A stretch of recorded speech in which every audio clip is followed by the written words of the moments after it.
அதாவது இன்றைக்கி வந்து ஈவினிங் ரொட்டீன் தான் உங்களோட நான் வந்து ஷேர் பண்ணிக்க போகிறேன். அதாவது ஈவினிங் ஆகிட்டாலே இந்த டீ அப்படிங்கிறது கன்ஃபார்ம் குடிச்சு தான் ஆகணும். ஒரு 5 மணி இல்லை 4 மணி 4:30 ஆகிட்டாலே அந்த மாதிரி டீ போட்டுருவேன். ஸோ என்றைக்காவது ஒரு நாள் ஸ்நாக்ஸோடு சாப்பிடுவோம். இன்றைக்கி வந்து சிம்பிளாக பிஸ்கட்டோடு முடிச்சாச்சு. அதுக்கப்புறம் வந்து எங்கள் கோழி அரிசி கேட்டாங்களா, அவங்களுக்கு அரிசிலாம் வச்சுட்டு அப்புறம் கொஞ்சம் நேரம் டிவிலாம் பார்த்துட்டு அப்புறம் நைட்டு டின்னர் பண்ணலான்னு சொல்லிட்டு கிச்சனுக்குள்ளே என்டர் ஆகிட்டேன். அதாவது இன்றைக்கி காலைல சுட்ட இட்லி அப்படியே பாதி அளவுக்கு மிஞ்சி போயிடுச்சு. ஸோ அதை வேஸ்ட் பண்ண வேணான்னு எனக்கு தோணுச்சு. ஸோ உதுத்து விட்டு சூரிய வம்சம் படம் மாதிரி இட்லி உப்புமா பண்ணிடலான்னு சொல்லிட்டு உதுத்துட்டேன். ஸோ உதுத்துட்டு வந்து இதில் 2 விதமான விஷயம் பண்ணலாம் அப்படின்னு சொல்லி எனக்கு தோணுச்சு. ஒன்று வந்து காரம், ஒன்று வந்து இனிப்பு. இது 2 பண்ணலான்னு தோணுச்சா. ஸோ பாதி எடுத்து இனிப்பு பண்ணிட்டேன். அதோட பால் சேர்த்து சுகர் சேர்த்து ஃப்ரிட்ஜில் வச்சுட்டேன், சில்லுன்னு சாப்பிட்டா நல்லாயிருக்கும்ன்ட்டு.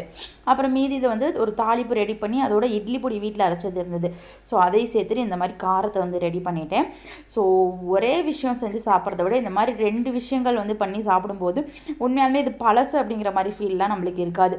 ஸோ சாப்பிட்றதுக்கும் நல்லா டேஸ்ட்டாக இருந்துச்சா. ஸோ நைட் டின்னர் வந்து சூப்பராக சிறப்பாக சீக்கிரமே வந்து முடிச்சாச்சு. ஓகே, பாய்.